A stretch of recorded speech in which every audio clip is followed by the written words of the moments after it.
So, okay, would like to open the meeting for the Finance Committee for May 28th, 2024. We'll take presence of the forum. Kurt Waniger. Here. John Dart. Here. Patrick Tam. Here. We have a quorum. Like to note the approval of the minutes for April 22nd of 2024. Do I hear a motion? Motion to approve. Second. All in favor signify by saying aye. Aye. Aye. Okay. Next item on the agenda is zero-based budgeting presentation. I'll ask, does Scott want to do his I think so. first, Okay. and then the zero-based budget with Kunal, just because I know he is that okay, Scott, that you go first? Budget priorities. Yeah, whatever works for you guys. I've got about half hour, 45 minutes. So. Let's go ahead and move to Just in case, 2025 budget priorities. I just don't want him to miss it. All right, so I can't control the PowerPoint, but I'm looking at it here on my laptop at the airport. So we'll just proceed. This really mirrors, excuse me, this really mirrors the email that I sent not only the council, but Marla and my staff as well. So none of this should be super new or exciting information, but just want to walk you guys through what's in my head, what's in our staff's goal and vision for this upcoming budget, and give you guys a chance to ask questions before we get too deep into this process. So if you would advance to the first slide, thank you very much. So zero-based budgeting, again, not going to educate you today on the hardcore details of it, but just some bullet points worth mentioning. It mandates a fresh evaluation of all of our expenses. And the thing I like about zero-based budgeting is it really forces you to look at each year as an individual year, not, hey, what did we do last year? What do we need to do this year? It does require a justification of every expense made. It is a methodical way of scrutinizing expenses to ensure resources allocated efficiently and effectively. Strategic objectives will be to align our budget to my 4 pillars of success, and all expenditures will contribute either directly or indirectly to our overarching goals for the city. And I can't speak for past administrations, but I don't believe that is a process that has been followed in the past. And then lastly, prioritize projects that have the greatest impact on the community. We could go to the next slide. Ready for you. All right. Yeah, sorry, I'm trying to follow on, and mine has all the animation, so it's going to take me a few minutes to catch up here. Some of the benefits to zero-based budgeting, efficiency improvements are definitely a part of zero-based budgeting. Improved resource allocations and a better alignment strategically with our goals as a city moving forward. Next slide. So I'm going to ask, if you're familiar with zero-based budgeting, typically there's a couple of budgets that are generated as part of this process. And so I've done a lot of soul searching and a lot of discussions with Danielle in terms of how do we want to lay this out moving forward. So the 2 budgets that I'm going to ask my staff to generate for us is budget 1 will be a 4% decrease across the board for every department. My goal or vision with this budget is to flush out ineffective or wasteful spending by the city. It'll also kind of get me into the head of maybe programs that the directors aren't willing to fight for, which may make it easy for me to look at opportunities for us to make some cuts. But it also allows reallocation of funds to more impactful areas. So what may end up happening through this process is some departments will feel the wrath of a 4% decrease, while other departments see a significant increase. But this process will help me kind of flush out, again, the ineffective programs or spending that we currently have. Budget 2 allows for, I'm asking them to budget for, if you could have everything you'd hoped for to accomplish advancing Westfield, and my 4 pillars for success for Westfield, what would that look like without any constraints? Now, and I've been very clear with them, it's not likely anybody gets that. But what it does provide to me is insight into their 5 and 10 year strategic plan. Fire department has a 10-year strategic plan. Nobody else does. I would say maybe Public Works has somewhat of one now because we implemented the CIP plan. But for the most part, nobody has developed a strategic plan. So this is kind of my way of helping guide them and starting to get their arms around what do they need to get over the next 5 or 10 years to run an effective department that aligns with my vision for the city. And it will also facilitate long-term budgeting moving forward. So we may see things and say, okay, yeah, we believe what you're saying is where we need to go. But if that's a 2026 or 2027 project, it will help us start to align our budgets for years to come. Hey, Scott, this is John. This is John.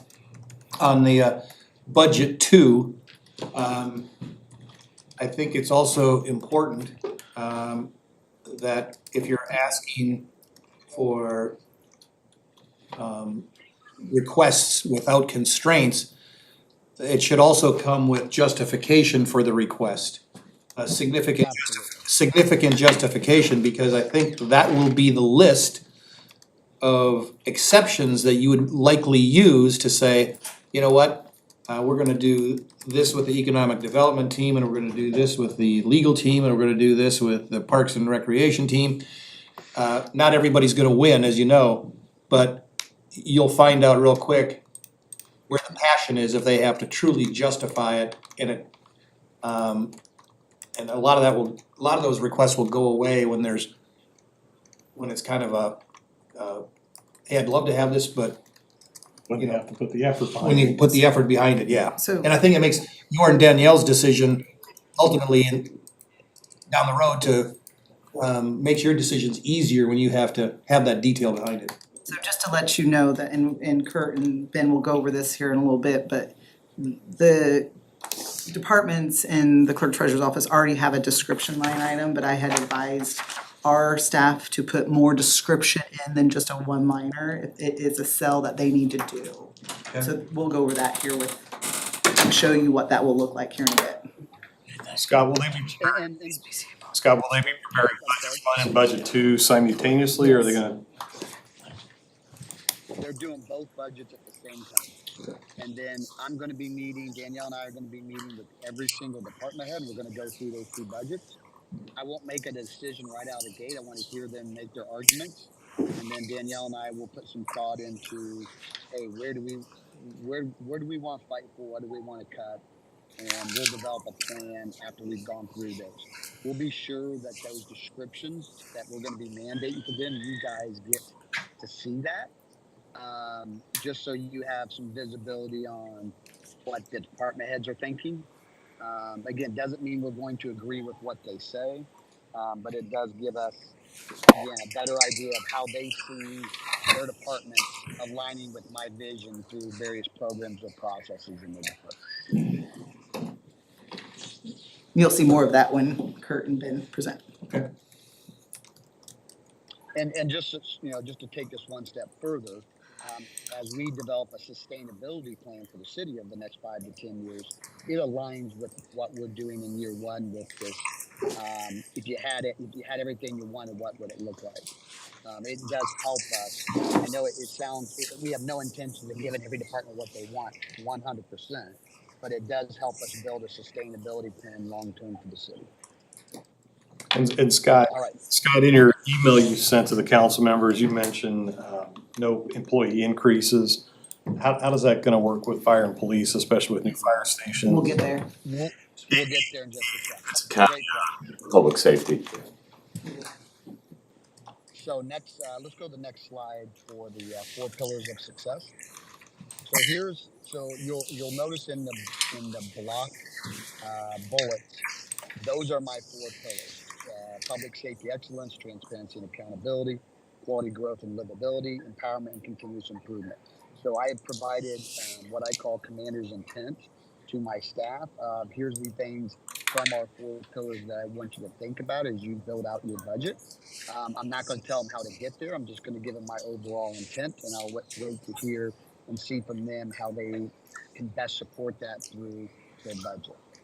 But let's go through each one real quickly. So public safety excellence, obviously we're going to be building stations 84 and 85 in the coming budget year, along with a police headquarters. So they've got a lot of stuff going on. That also includes staffing. That is one department, public safety, both the police and the fire. We're going to be looking at some headcount additions to for different reasons, but the fire department, obviously, they have to staff the new fire station, which will be 84 coming online next year, not 85. And then also mental health assistance programs. I've spoke at that ad nauseum. We need to support those who put their lives on the line for us every day, and making sure we have the right programs in place from a mental health perspective is very, very important to myself and to Danielle. Pillar number 2, transparency and accountability. Programs that strengthen public communication channels will be something of a priority for me in 2025. Under quality growth and livability, funding for land acquisition and incentives that promote economic development is probably my number 2 priority outside of public safety. And then also having the funds available for our 10-year CIP plan that we just recently built out. And then the final pillar, empowerment and continuous improvement, technology and programs that improve customer service. And that can mean a lot of things. It can be an app where you can report potholes to, and there's a million things that could include, but that's just an example of utilizing technology to better interface and serve our residents. Next slide. So these are just some additional items to note that I want to make sure everybody understands. Headcount neutral for most departments in 25. There will be 2 exceptions right out of the gate, and that's public safety and legal. We're going to need to hire either an executive assistant, more likely a my paralegal for Caitlin. She's as we all know, she's working incredible hours to try to keep everything we got going on. So we're going to have to do a bit more there. I'm not ready to hire another attorney yet, but with our workload and our city size, you look at our competing cities, and we probably need to have a second attorney, but I just think that's adding too much too quickly. I think it's better served to have a paralegal to help take some administrative things off of Caitlin, and then look to her strengths and weaknesses, and then possibly in 2026 look to hire another attorney that will better complement what she does. You know, attorneys are like doctors. They don't solve every problem. She's very focused in certain things, and there's other things she doesn't. Carmel has, for example, an attorney on staff that just supports the RDC. And that's probably our likely next step, but to be determined at this point. Second bullet, evaluation of cost to hire for each department staff. We have some departments that have some gaps. We did a decent job last year when I came in to address it with public safety, with some of the directors, and a few other cats and dogs, but we still have some gaps. And so I'm challenging the department heads to look at that. Cost to hire is different than, cost of living. Cost to hire means, hey, if we're trying to get a director of economic development, cost to hire is what are competing cities in our general area paying, because we have to be close to them if we're going to be competitive in that market. So you're going to hear me say that word a lot moving forward, because that's the reality of corporate America today. We won't be closing those gaps in year one. There'll be some we may have to make some immediate adjustments to.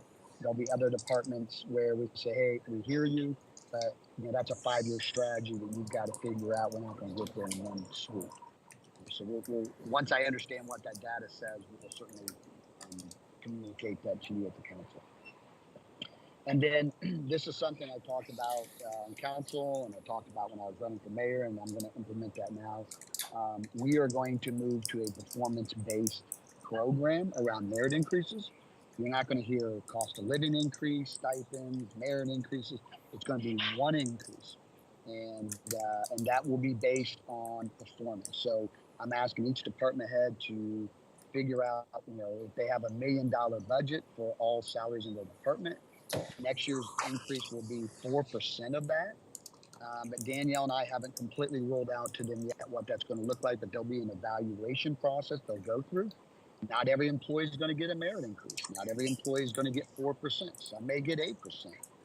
We're gonna leave that flexibility to the director, but they will have a budget equal to 4% of all salaries to play with as they manage that moving forward. That's how corporate America works. I know John Dart and all you guys in the room probably understand that because you all have probably similar programs from the companies you work for.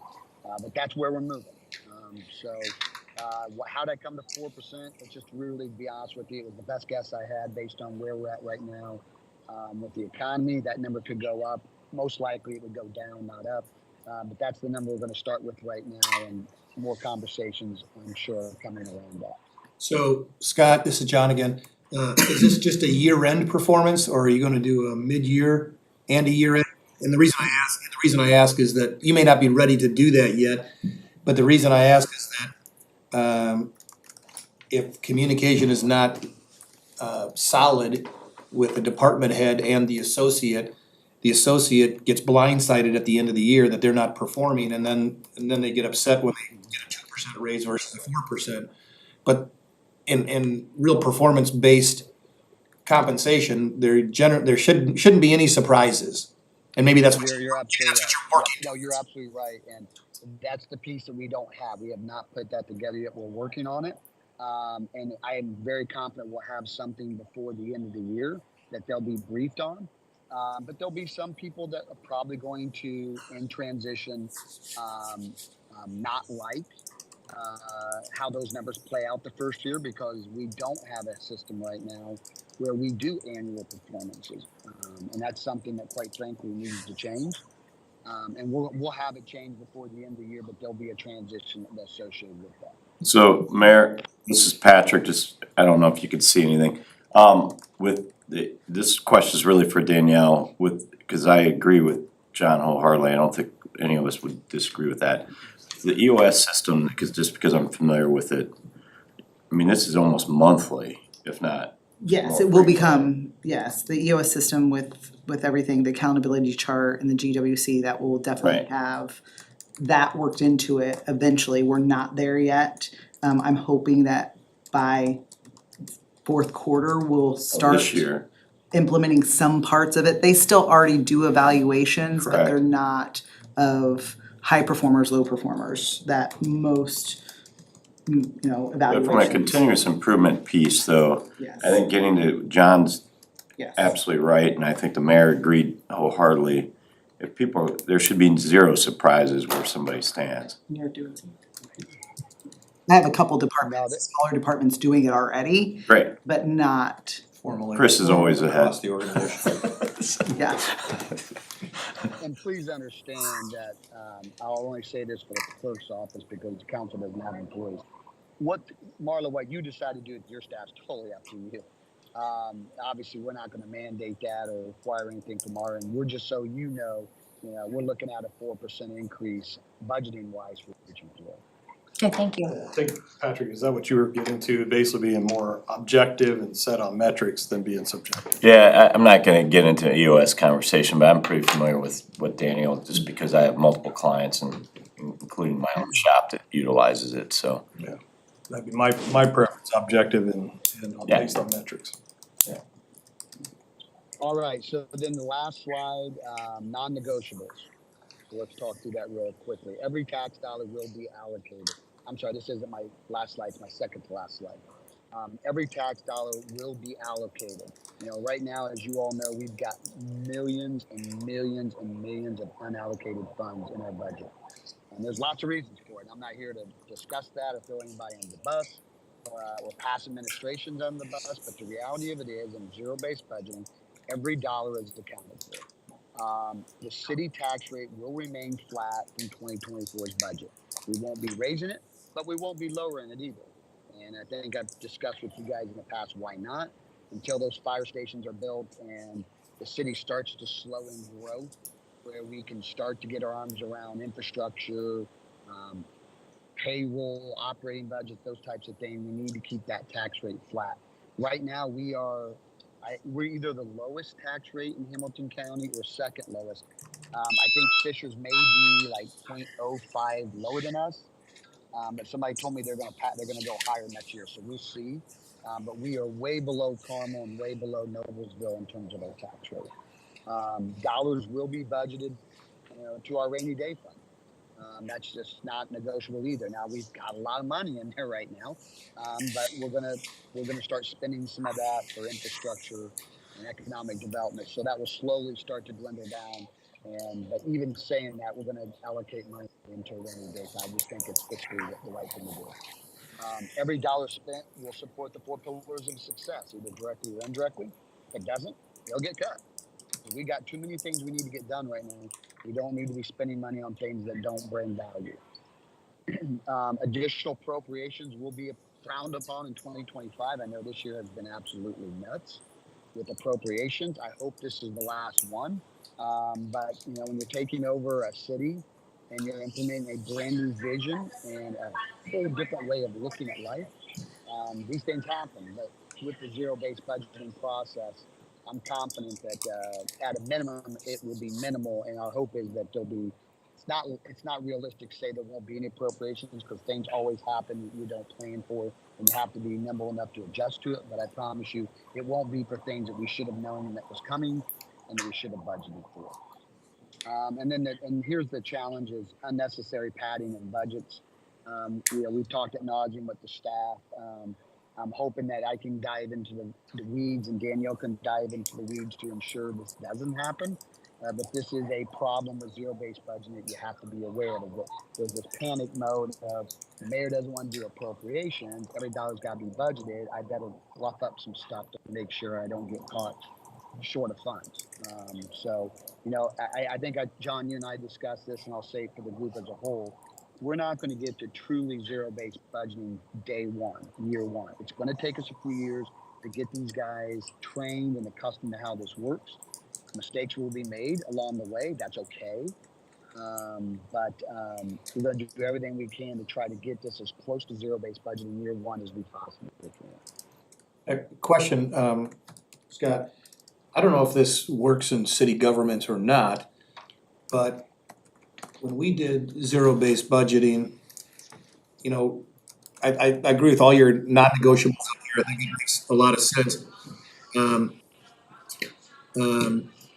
Well, what we did was set aside, in our case, $10 million that nobody had access to except the executive team. And if it didn't get spent, it didn't get spent. But there can be emergencies that happen during the year, or maybe a priority changes, whatever it might be. And the only one that, would have access to it is the, senior administration and or the council, however it works. But I guess it's set aside. Is that the same as the appropriations process, or is it different for city government? So they're right here, and I would ask them especially, there will be a line item called capital improvements, and that will be whatever we don't put in rainy day, because there will be a allotted amount that we put in rainy day fund, then whatever is not budgeted for departments, there will be a line item for that. That way we can, for the emergencies of, there was a bill that was over, say in infrastructure, right? And that's an easy one, that we weren't expecting an increase in some drainage. So there would be a rainy day fund and a capital improvement? That's what they call it. Okay. Is a capital improvement. I would defer. Yes. Kurt Coonrod's put together a few budgets in his life, so I would defer.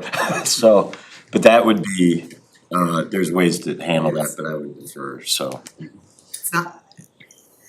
And answer your question, John, we're definitely going to plan for that, but only my administration would have access to that, which would ultimately require appropriation. But it's different to say, hey, we had money budgeted and here's why we're going to move it versus, Council. hey, we got to still come to council. That still has to happen. But it's a different story to do that versus, oh, by the way, I totally forgot the budget for this and I need appropriations for it. It's something that they'll have to come to us for. I mean, a priority may change at mid-year. That wasn't a priority in the beginning of the year. Likely that wouldn't happen, but if it did. An economic development opportunity arises, Yeah, I mean. Steel all of a sudden goes up 25% and we're in the middle of building something, Yeah, and that's why a lot of governments have gotten away from zero-based budgeting, because that happens. I mean, we're dealing with two things, as you guys know, right now that are going to cost the city money. It's good things, but they were totally unpredicted. And, we're in the middle of the year, not even in the middle of the year, and it's gonna require some money to get it done. So we have to be nimble, we have to be realistic about, a government versus a business. But on the same side, on the other side of the fence, it doesn't give us luxuries. I don't want culturally for us to have the luxury of thinking, well, I just go through the motions, and if I need more money, it will be there. I want it to be painful for them to have access to additional funding outside what's been allocated. But, so they're starting the budgeting process, right, the department heads? Yes. So when we don't know what, approvals will be for the newly requested appropriations. But will that be part of their base budget will that be part of their 2024 budget as they're budgeting for 2025, or is it outside of that scope? That make sense what I asked? Yeah, I follow. What's your? I'm not sure I followed. They don't follow. So let's just say, Mayor, you're asking for an additional $280,000 in this new appropriations, right? Does that $280,000, if it gets approved, does that now become the new baseline for your budget? Yes, Even though they've started the budgeting process now, yes. All appropriation becomes part of the baseline budget. regardless of when it gets approved? Yes. Okay. Yeah, but keep in mind with zero-based budgeting, we shouldn't be doing it. There Correct. should be no baseline. Everything goes back to zero at the beginning of the year. But when we look at negative 4%, right, they're gonna take that. Oh, I see what you're saying now. Yes, absolutely. You're gonna be taking the -4% off of the Overall. increased number that was approved, yes. And we had that discussion today. Okay. Yep. All right. And Ben and John have been diligently working on that today to update those Excel sheets for the departments. All right, last slide. Okay, here's my request to you all, or at least things I want you to consider. Item number one, focus on the big picture items. I prefer you guys stay out of the weeds. I know when I was on council, I got into the weeds from time to time. You will as well. But understand that we're trying to build a budget on a vision, and getting into the weeds sometimes can be very counterproductive. So think about the big picture things we're trying to accomplish instead of questioning, hey, why are you doing it that way? Do you believe in what we're trying to do? I know there'll be exceptions to every rule, but I respectfully ask you to stay out of the weeds for this budget cycle. Hot buttons for you guys, that needs to be communicated sooner rather than later, because this is a very cumbersome process. And oftentimes what happened over the last 4 years is this would be displayed to the chief of staff in October, September, October timeframe. That's too late. If you guys know you have things that are important to you all, or things that, based on what you're already hearing that you disagree with, hey, it's your budget. You certainly have the right to voice that, but get it out there now and don't wait. We will have a process where you guys will be thoroughly briefed on every department's budget. But the quicker we can adjust to what you're thinking, the better it will be for us. Understand that every dollar cut or shifted shifts downrange. It impacts downrange on the budget, because every dollar will be accounted for. And that's why I asked you to stay out of the weeds, because you move 10,000 here and it could set off 3 or 4 movements of $10,000 elsewhere in the department. And man, I'll tell you what, we're running 100 miles an hour. If we start getting in that granular level of the budget, it's going to shut us down. We'll be full-time on the budget trying to chase our tail over 5,000 here, 10,000 there. So again, I'd ask that you keep that in mind. And then obviously at the very end, both the council and the clerk treasurer, you two are independent bodies and you do what you want. But obviously every dollar you spend, it is zero-based budgeting. It all comes out of the same pot of money. But the process that I'm putting my staff through, Marla, you obviously don't have to do that. You don't have to cut anything, quite frankly. And I would ask that you work under the similar 4% increase, but again, you're an independent body, so you'll do what you want. Council, you guys don't deserve any raises, so I don't think we have to talk about what you're going to give yourselves. So. But, so I appreciate you allowing us to increase by 15%. I think it does make good fiscal sense that as a team, we're following your vision. So I can't speak for all the council members, I just think that it's a good practice for everybody that's spending the city's money to kind of perform similarly. That's the same mentality. Yeah. Absolutely. I appreciate that. I appreciate that. And I think you guys have learned in the short 4 months that we've had together that, hey, we listen and we're willing to take advice and ideas. And if you think there's a better way to skin the cat, let us know. And we're more than happy to have dialogue around that. It's just the later this gets, the deeper. This is going to be an incredible lift for my staff. And you all know that I have staff members right now that are tapping out in terms of workload. The quicker we get this, we start shifting directions, the better it's going to be for everybody. And with that, I'll open it up to my last slide question. I know we've been kind of going back and forth, but before I part from this call, is there anything else you guys would like to chat about, or any other questions you might have that Danielle or I can answer? Are we still on target, or what's our date to present our budgets to council? It's We're still on- yeah, it's okay, still okay. this timeframe. Good deal. And Marla, I know you're doing some heavy lifting with this SBO. I don't think any of us imagine that you would have 3 years worth of auditing done right before the budget. So if you need some time, just let Danielle know. I'm working as fast and furiously as I can. So, but I appreciate what you said. Thank you for the recognition. Scott, we'll ask each of the council members to do a 2 or 3 white page on all their needs and wants. That's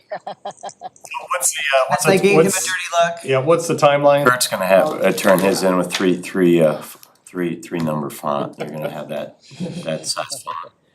Are you gonna present on the Single timeline, or is space. Oh. Danielle gonna present on the timeline? I will, when we get there.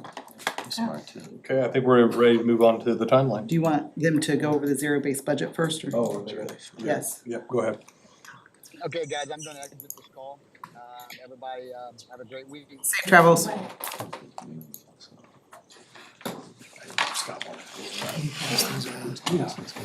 Give me half. I've got enough copies of this that we don't necessarily need to use the PowerPoint. But if somebody volunteers to switch the slides, okay, great. Well, we'll have both then. Thank you. Appreciate it.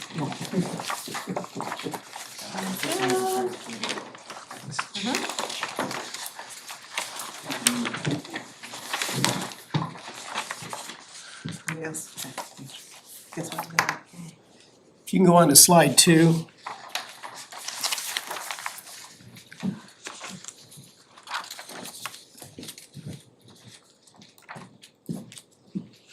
I think everybody here knows me, but I'm Ben's assistant. He brings me along to do anything he doesn't want to do. Is that how you have it set up nowadays? Kirk Kuhn out of Kuhn and Associates, sir.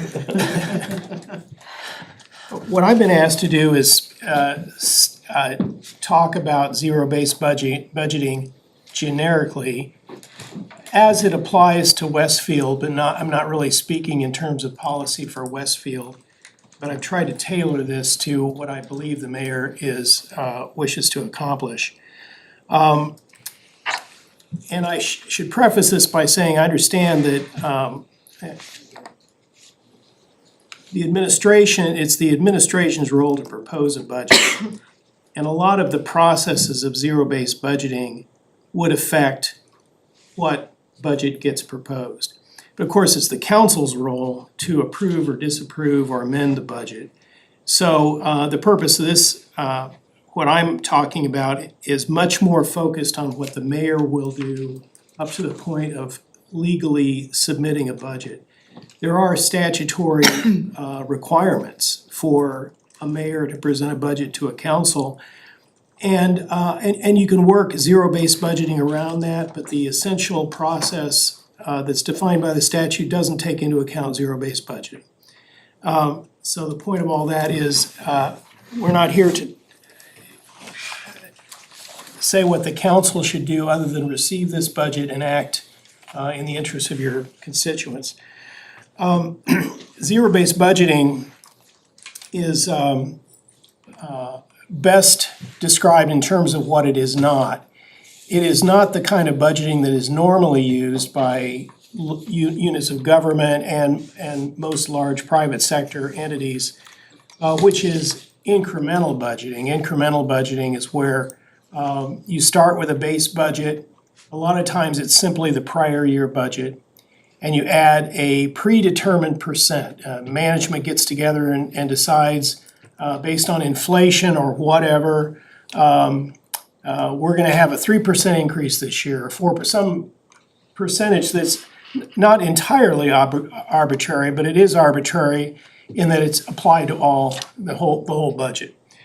And a department head putting together his budget proposal will take the base, that is last year's budget, add that percentage, submit it, and be pretty confident that's gonna be approved because he followed the guidelines.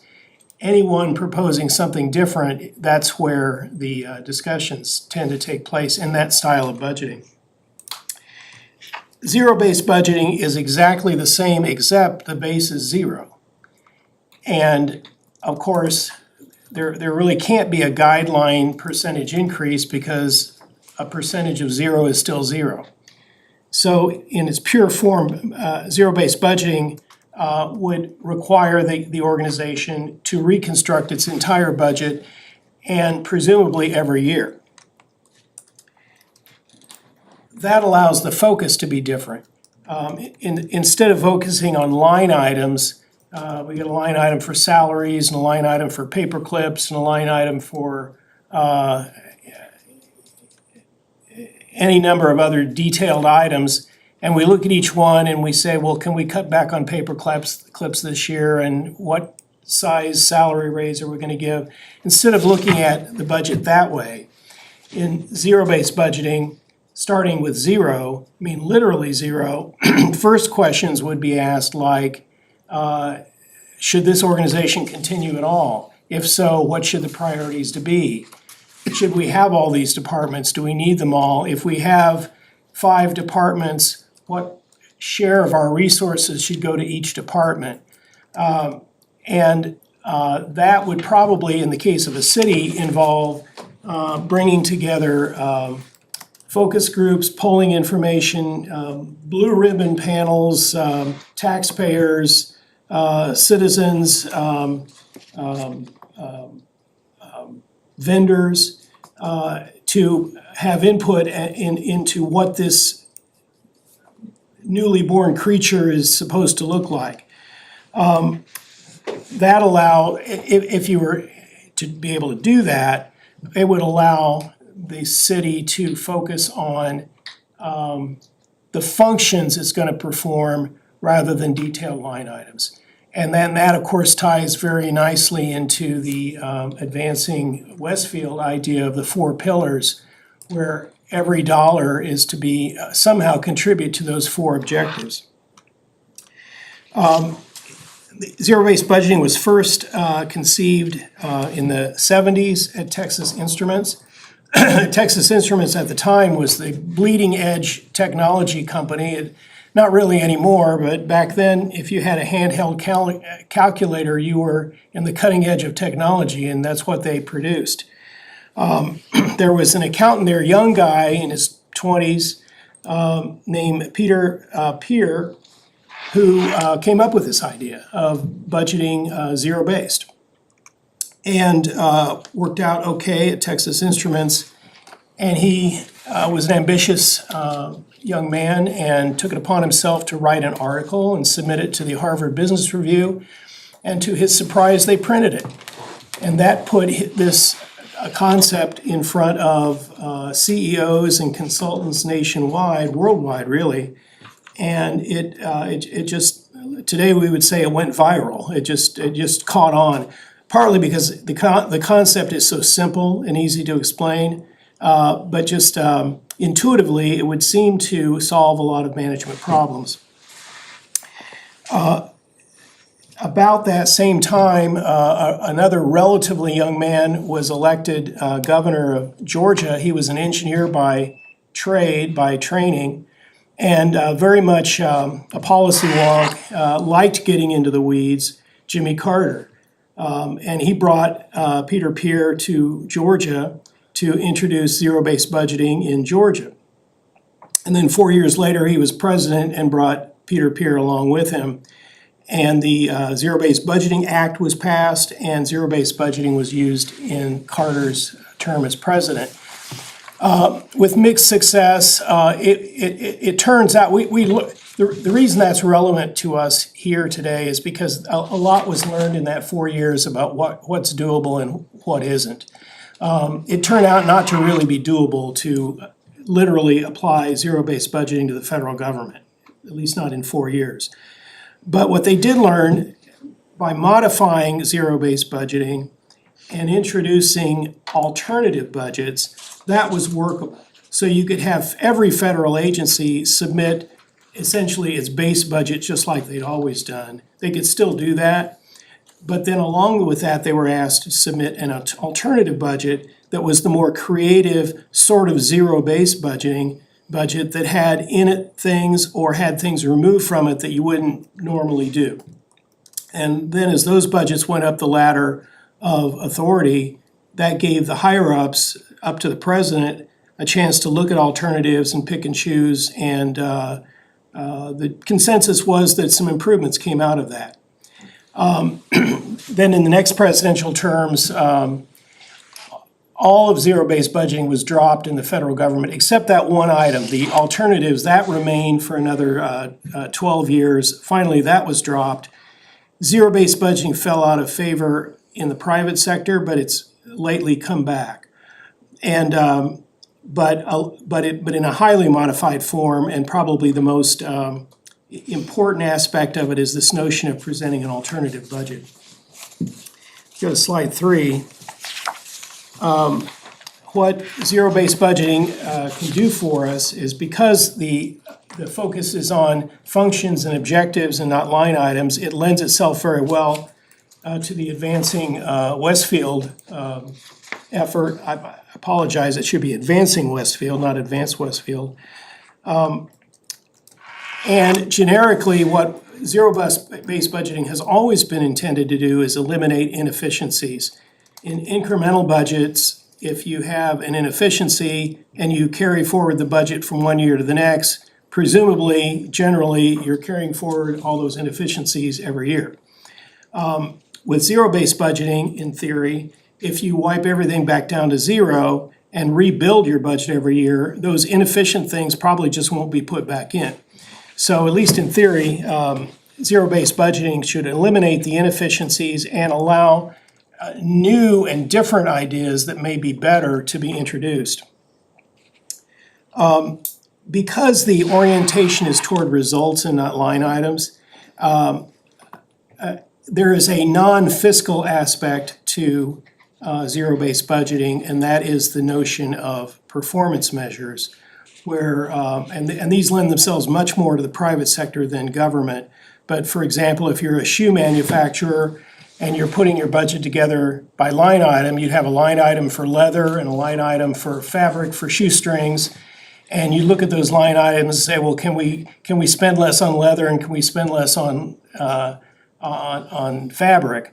But then, of course, you'd make less shoes. With zero-based budgeting, you don't particularly look at that. You look at how much it costs per shoe.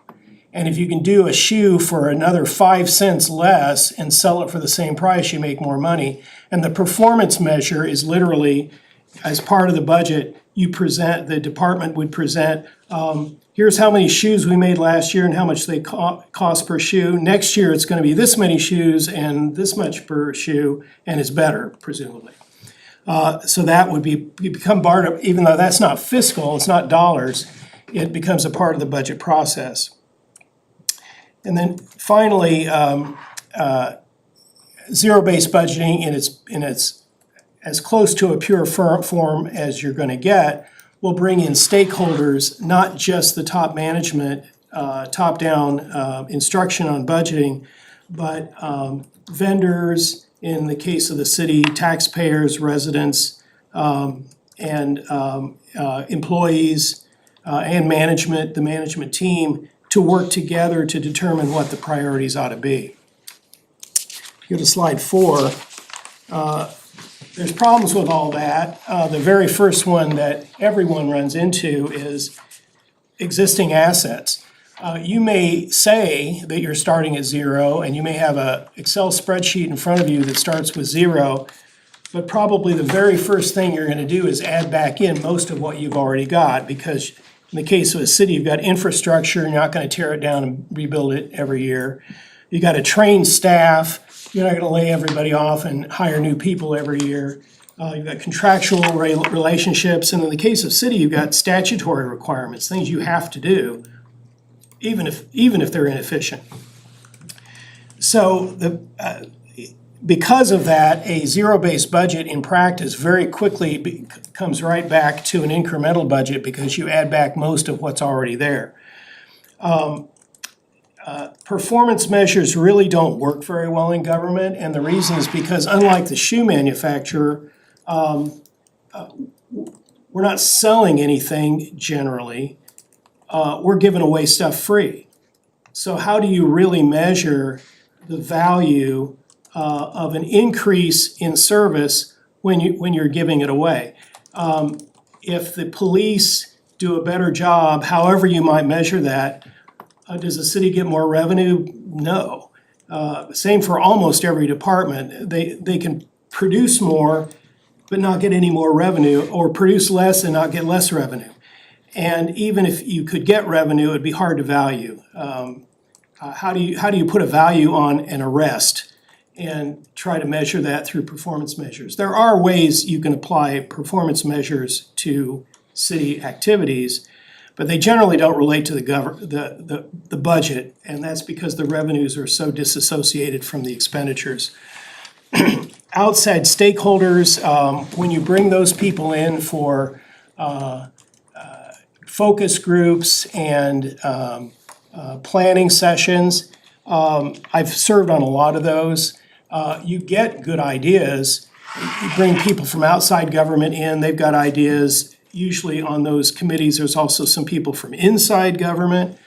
But what ends up happening is the people from outside government, number one, they're not getting paid, and so they don't really spend the time. They come to the meetings unprepared. They have more questions than answers, and the people inside government spend most of their time explaining to the people outside government all the limitations in government, the things you would want to do but you absolutely cannot do because there's some law or some reason. So what ends up happening is everybody gets a really good civics education, and so a report gets written, but it's not very practical and workable, and it doesn't get implemented. That doesn't mean it shouldn't be done. Probably should, but it is a problem making it effective, especially in government. Our accounting systems are prescribed by the State Board of Accounts. They're designed to show compliance with state laws. They're not designed for management information, and they're certainly not designed to provide functional information that would facilitate zero-based budgeting. But we have to use it. It's a requirement. So it's difficult to track functions. It's not impossible. For Westfield, it would take a lot of enhancements to the accounting system to do that. And it can be done, but it probably can't be done in the next 6 months. So that's an issue. And finally, state law mandates a lot of our organization structures. We can't just decide that we'd like to have a 3-person executive and we'd like to have a board of directors that's appointed by the mayor or whatever. We got to have a council elected exactly as you were elected. Got to have a mayor, got to have a clerk treasurer, got to process claims in a very prescribed way. We've got to make appropriations in a very prescribed way. They're got to post a notice 10 days ahead of time. We've got to follow all those rules. So whether or not they are efficient, we're stuck with those, and there's ways to make them more efficient and work around them, but it's a problem. So slide 5, what we're proposing to address those, to try to get the most benefit from zero-based budgeting and mitigate the problems is, first of all, to take a long-term perspective and not, as the mayor explained earlier, not think that we're going to implement zero-based budgeting in 1 year, or maybe even 2 or 3 years. For the moment, to retain the existing department structure, in pure zero-based budgeting, we would determine what fraction of our resources we're spending on the police department, the fire department, and the parks department. And we would try to decide whether that should change. If we're spending a third of our resources on the fire department, maybe we should only be spending 25% on the fire department and half on parks, whatever. That's a question for another day. Not trying to address that this year. Plan is to keep the existing department structure, keep the existing line items in our accounting system, which we probably don't have a choice on that anyway, and not try to build a function accounting system, at least not immediately. But where we actually will be modifying the approach for zero-based budgeting is to try to phase in changes over a period of years, not just in a single year, and elicit from department heads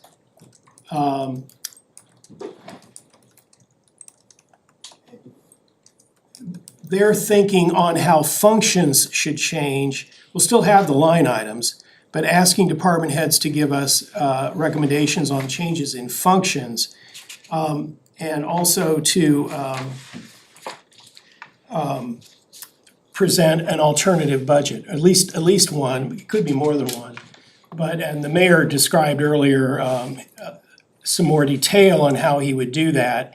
But essentially, what will be developed within the administration is a budget that is more or less the primary budget, and then an alternative that is presumably smaller, not necessarily, but would be something that would allow the senior staff and the mayor to go through line by line, and rather than just see one number that's proposed, to see two numbers that would both be workable and could make a choice. If you go to slide 6, so the immediate plan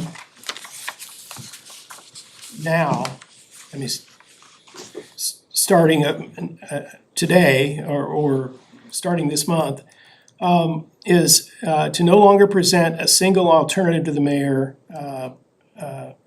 that's based on a guideline, a fixed percentage increase, but rather to present a primary budget and an alternative. However, at the end of the administration's work on this, the end result will have to be a single proposed budget that goes to the council because the law requires that. On slide 7, I've actually quoted a couple of code sections, not because it really matters to zero-based budgeting exactly what the Indiana code says, but especially since I think some of the council members are new, it might be interesting, if you haven't already seen this, to see that there are sections in the Indiana code that actually describe and choreograph what the council will be doing. I've only excerpted a small amount. There's really pages and pages of regulation on this. But the short of it is, the budget has to come down to a single proposed budget on a form prescribed by the State Board of Accounts, submitted by a certain date in a certain way, and then subject to regulatory review by state government. Starting on slide 8, I've listed out the functional information we'll be asking department heads for, directors for. And I won't read them all. You can read them yourself if you're interested. But the point of these is, if we were doing purely zero-based budgeting, we would have an accounting system that would track functions. But we don't have that. We're not going to have that for a while. So instead, the poor man's way of getting that done is to simply ask, about this or that function. So asking, for example, what functions do you have that you could stop performing and the world wouldn't come to an end? What functions do you think you could add that would be worth doing? What functions are done by your department that maybe would be better done by another department, or that could be consolidated, or another unit of government or a private firm could do? Questions of that kind. And for some departments, they may not have any suggestions like that. It'll be interesting to see what happens. But I have a feeling that some interesting ideas will come out of that process. Then skipping ahead to slide 10, the other thing starting immediately, except not really immediately, is to build a 5-year budget. When I say not really immediately, what I mean by that is it's not expected that that will be ready in time for the council to act on the 25 budget, nor does it need to be, because, the legal process literally focuses on 1 year. So even if we had a 5-year budget, there wouldn't be anything for the council to act on. Council could act on it, could adopt a resolution endorsing it or rejecting it or whatever. But the plan or the hope is that the departments by the end of this calendar year will have at least the skeleton of a 5-year budget, so that this time next year, we will start with that skeleton 2026 budget and build on that, and the hope would be that eventually, as each year rolls forward, always looking ahead 5 years, or it could be 6 years or 4 years, the current year budget maybe will already be established. Doesn't need much work. Instead, we're focused on budgets 2, 3, 4 years out. There's a lot of benefit to some departments more than others if they can plan, especially if they've got equipment, facilities. In government, the first thing that happens when people are trying to be frugal is deferring maintenance, which in the short run saves a lot of money, but in the long run costs a lot of money. So with multiple year budgets, if the directors start to have faith that those budgets actually will materialize, they can start to plan their maintenance processes. And some of the maintenance may be human capital as well as buildings and equipment, training programs, maybe software contracts, which if they knew what the resources they would have in future years, they might feel more comfortable making those investments or planning those investments. Also, with a 5-year horizon, some of the more difficult aspects of zero-based budgeting start to make sense. As I said earlier, you're not gonna junk all your equipment and buy all new equipment every time you do a zero-based budget. But over a 5-year period, you might. Facilities and equipment and other capital investments become more fluid when you're looking at a long period of time rather than just 1 year at a time. And I've added on slide 11 the upcoming significant dates. I'm calling it tentative because I can't be sure these dates won't change, but. It's an agenda item. Okay. The most important, I think, for you to know, and hopefully you already do, is September 23rd, the public hearing on the budget, and October 14th is the schedule for adopting the budget. I'm sure you all plan to attend all the council meetings anyway, but those 2 dates are particularly important to have a quorum, because the way the statutes are written, if you miss if you give public notice of these dates and you don't act on those dates, it just causes problems. So don't plan a vacation that encompasses those dates if you can avoid it. And I think the new statute says you can't vote on budget stuff unless you're there in person. Yes. Yeah, you cannot vote virtually, so very important to be there in person for all this stuff. Budget items, yeah. Yep. Sorry.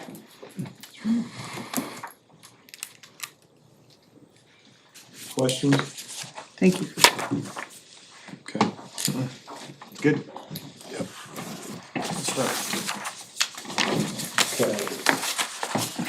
know you have that. Just the internal timeline? Yeah, this is the internal timeline, which we made some adjustments to it previously from when you guys last saw it. But again, just like what Kurt said, there are some dates that are mandated by statute and others that are just internal dates that could be fluctuated up or down, but we hope to hit all these dates. The most important ones, obviously, coming up, draft budgets for departments to have something to me next week, which is, some of them are working on it and have been working on it for the last couple of weeks. That might not get totally hit, but some departments we will start meeting next week on the proposed budget. That way we can start going through it, making sure that we're aligning with mayor's initiatives. And then once we kind of get through things, you guys will start seeing things informally meeting with you in middle of August for council members. Any questions on that? Marla helped on editing some of the verbiage and time dates. When would you want any council comments or ideas? I think if we can have your guys's input of your kind of your very high level, like what you guys are no's or yeses, not knowing all that, I'd like to probably have those obtained by mid-July so that we can make adjustments on our end. What are you asking for by mid-July? Your guys is like, don't wanna see this in the budget whatsoever. Don't wanna see this, or you wanna see this, or would like to see this. Feedback Yeah, due feedback. in, what'd you say, mid-July? Yeah, Okay. cause that's when we'll be talking about more of the 2025 objectives during that time frame. So that way. Realize though, you're gonna be getting more in late August when those department heads start talking. I just don't know if you guys will have your guys's thoughts ready by then. With most counselors being their first municipal budget, I would tell you, you're probably more likely to get reaction more from when department heads bring something forward. Correct. I mean, we may have some general General, overarching thoughts, but the actual detail will probably come from those department head meetings. meetings in August, I agree. Yeah. But I would, Just being practical. yeah, I know. I agree, but if you guys have thoughts. No, we will.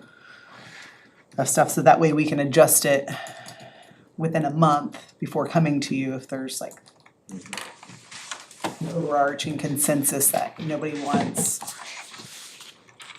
additional canine dogs, right? I mean, I'm just throwing that out. Right, like. Paper clips. Paper clips, there you go. Always safe. Like canine dogs. I don't know. Maybe you wanna prioritize a roundabout, maybe you wanna prioritize something like, I mean, those things help because even though you've already seen the capital improvement plan, if you're hearing things that we're not hearing, that might change timelines in that, just like Danielle said, the sooner we know about that, the sooner we could see if it's feasible to move those timelines and then price it into our budget. Okay. Good. Could move on to the next item on the agenda, the Finance Oversight Committee roles and responsibilities. Yeah, this again is still in draft form. Marla does, with her busy, Schedule. with her busy schedule and being inundated there at the clerk's office with audit and ACBR, she really hadn't had time to review it. I know she does have a couple of comments that she has emailed. I don't know if, did you email all or did you just email me? I did. Okay. I believe I hit reply all twice, but I can generally Yeah. tell you, it Yeah. really had to do with, the, Those are not incorporated in here. No, they're not, I did not have Oh. time today. no, I did, I think I attached my comments on the side of the draft Yeah, I didn't have it. that was there. However, it really had to do with the fixed asset reporting. we did pass an ordinance that included the fixed asset policy that is kind of contrary to basically what was in the notes, which we can take a look at it.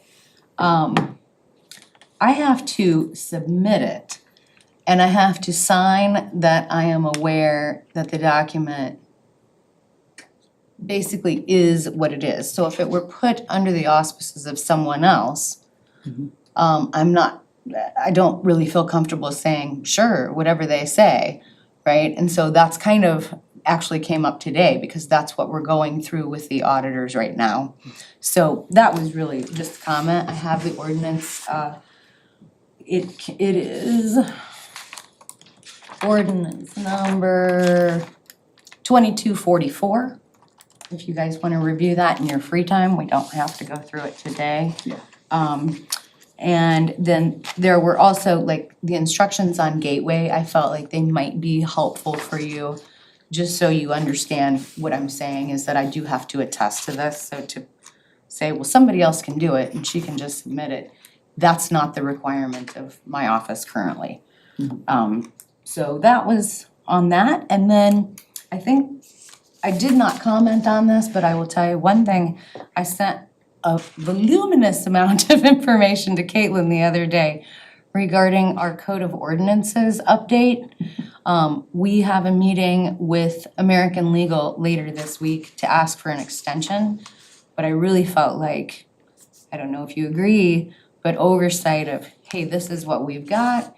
They didn't even take out the fact that we're not a town. I mean, they left in some of the old code, so we need to work on that with them, but thought that really would be a great function, I felt like, I don't wanna speak for Caitlin, but of the oversight committee generally. So I apologize, I didn't add that, but thought of it later, like, Yeah, that makes sense.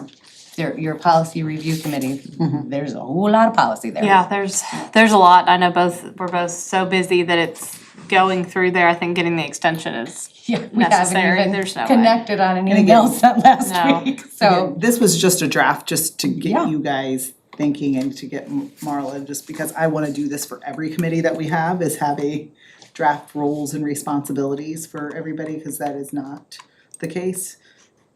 So it's just so you, like, when we go in, I mean, I think all of you said, well, what does this committee do?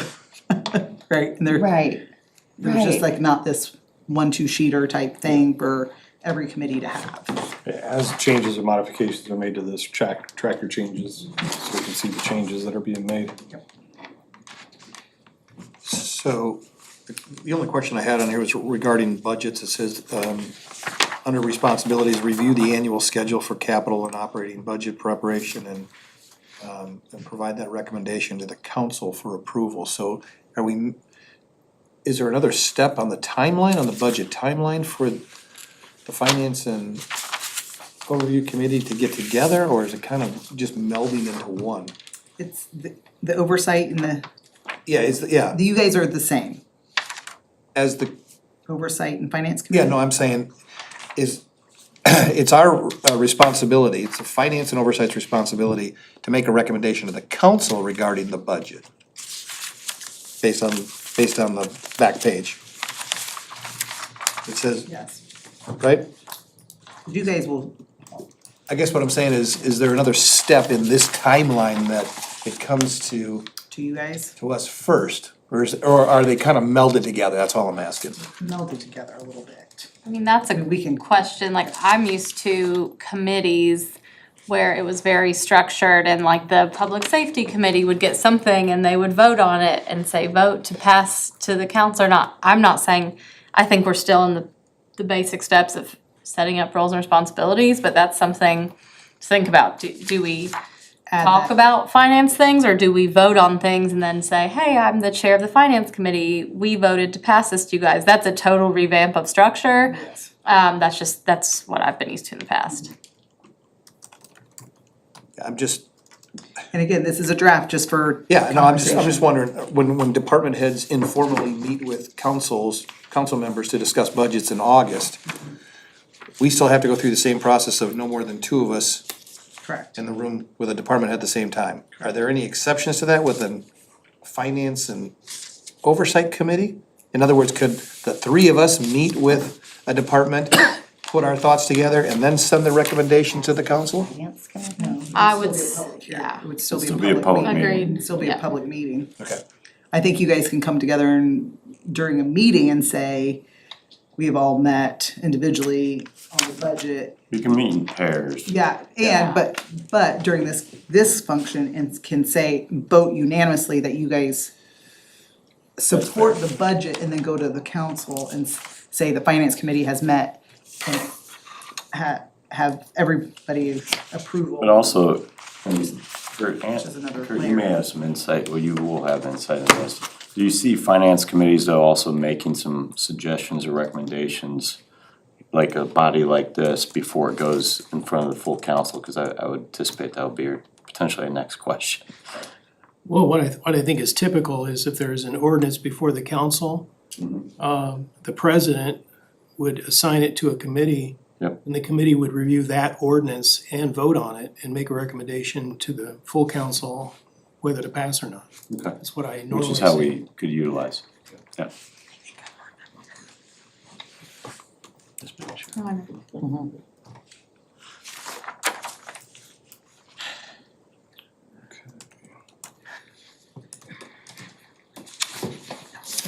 Answered you, right? Did you get the question answered? Ish. Yeah, didn't like the answer. A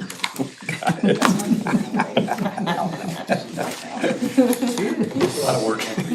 Yes, it is. Okay, any other questions on finance and oversight committee roles and responsibilities? So what's the next step there? I mean, We just will keep on tweaking it until we get it to where you guys. We're sitting here. Something for our next meeting. Yeah. Clerk treasurer review of the monthly reports, revenue summary, fund report, and appropriation summary. Well, what would you like first, if anything? I've reviewed all three of them, I didn't have any questions. Did you have anything? I thought maybe I would explain this because perhaps it never was on the fund report. When our system of record was built, it has to do with why there is the 2012 bond interest, it's Fund 429 and 313 at the top. It's because of the way they were classified in the system of record. They started building them under like fund classes that began A1. And then it was basically determined, don't do that because they're actually alphabetic. So then when we report them, the 2012 bond was listed as 2012 bond. So that's why it came before A1 general. So Misha and I are kicking around, like we could actually go in and rename some of them where we want to so that they wouldn't come out in such a disjointed order. Happy to take your input on that if you like. We did, as part of going through the process, also relative to the fund report, when you get into the 500s, a lot of these that were showing some negatives, they're actually grants. And she just had an exchange very late last week that those grants have been administered and we were able to clear up those negative balances. So you'll be able to see that on the next fund report, that those negatives are gone. That was pretty much the highlights, I think, in the fund report as I looked through it. And then Mr. Dart had asked last month, I did email this all to you very late in the day because I didn't think I'd have it done, but I was able to run a budget report from NAV.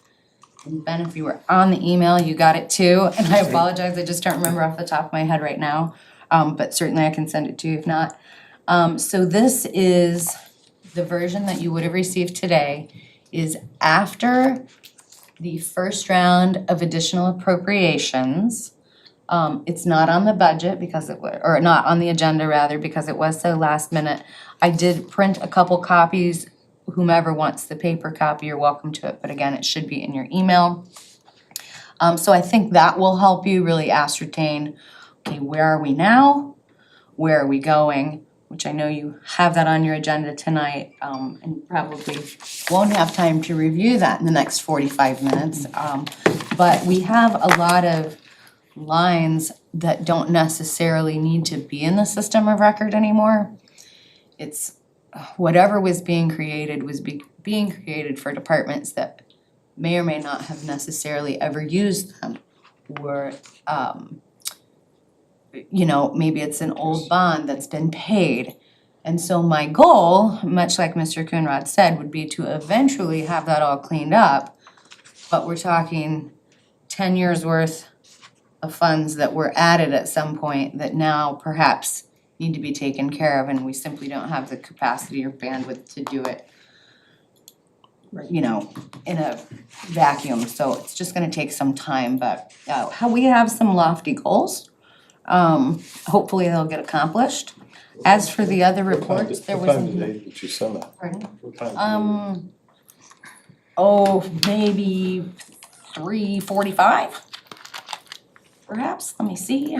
I can tell ya. It was sent as wait a minute. Maybe it's sitting in a draft. No, I sent it. I know John was the first person on it. Let's see, because it was a reply to a previous reply. I apologize. I don't see it in my sent, but I swear that I did. Let me see. Sent.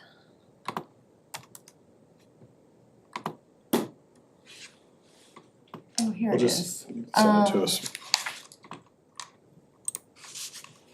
Yeah, I sent the updates on my response to the committees at 1:27. And I am not seeing that other email. I will find it and make sure I send it out to you, because I'm afraid it's sitting in here. But I didn't have really any major concerns or anything about the appropriation summary or the revenue report, but if you do, I am happy to answer any questions. Yeah, as I said, I looked through, I didn't see anything. Most of the things I did have questions on you had answered previously at the previous council meetings, or at the previous finance committee meeting. Okay, any other updates from the clerk treasurer? We are really banging through some major work over in the clerk treasurer's office. Tentatively, they are looking to have our exit interview scheduled for Monday, May 10th. They seem to be, June 10th. They seem to be on track right now, but it's a bevy of answer this, answer that every day. So I apologize. I texted Danielle at 7:45, hey, I'm not gonna make it to the So for department head counselors, so I attended the entrance interview. So the exit interview, all counselors can attend because it's the State Board of Accounts meeting. That's right. You're not So, required to. Not required, but you're more than welcome. Yeah, we'll have an update with KSM as far as the ACFR, but they have not asked me for anything lately. Our last meeting felt like we had provided them with everything they were gonna need. We probably do have a little bit of work we're going to have to do in terms of that new capital asset list. We did realize today that stormwater had not been added to it, probably because it hadn't been on the previous sheets, even though we were accounting for it on the AFR. So we'll get that together. So that'll look a little bit different, but it's been really interesting, I'll tell you that, for my first experience, and a lot for doing 3 years at one time. Any major issues come up so far that? Nothing so far. I mean, they're sending out kind of spot checks, which is what they do, and so I know, like Chris McConnell had said, is this a legit email? So they're looking through different items, different expenditures, but they look at everything, every fund, every payroll, every check we've sent to every employee. So it's been an interesting process. It's not like they explain it a whole lot in any of the newly elected official training or otherwise, and having not seen it before, I'm absolutely astounded at the amount of work they've got, but we've got 5 auditors down there pretty much every day. So, and you're welcome to stop by if you wanna So talk to them. how's that group usually structured? Is it one CPA and then some, like, I didn't actually ask their credentials. There's one head field examiner. I think has to have a CPA? So that, Matt Roberts was the head field examiner last week. This week it's Heather Kitchell because Matt's on vacation, but when he returns, he'll be back to wrap it all up. And they are doing all 3 years. But I really didn't ask. They all have a couple banks of Do you know how the State Board of Accounts computers. sets up that group? Is one a head, a lead with is a certified public accountant? And Yeah, it's then a with some, hierarchy just as you described. Yeah. They aren't necessarily CPAs, Okay. most of them are not, Yeah, but some of them are. the one But, that are usually directed by somebody. Not necessarily, the lead examiner on a project like this might not be a CPA. Okay. So they're gonna have all 3 cash done by June 10th. That's the goal. That's the goal. That's why I'm like That'd be awesome. ready to pull my hair out, but that's not their fault. It's just a lot. It is, I mean, that would, It's great. that would be spectacular. Yeah, that's the goal. So, and then that will lead right in to the gap audit, right? But, Well, that would allow Yeah. more, it would get pushed up, right. get more time, all And that would was be. the request of S&P, and I did just find it's a draft sitting in my email. I'll send that right out. But anyway, yeah, I mean, we're trying to tick every box and hit every goal that's been put before us, so we appreciate your patience with us and, anyway. Okay. Any other questions from the finance committee members? Nope, not from here. Patrick? I'm good. Okay. Hear a motion to close? Motion to close finance meeting. Second. Second by Patrick, all in favor? Aye. Aye. Thank you. Thanks, everyone. Appreciate it. As Oscar saying, see you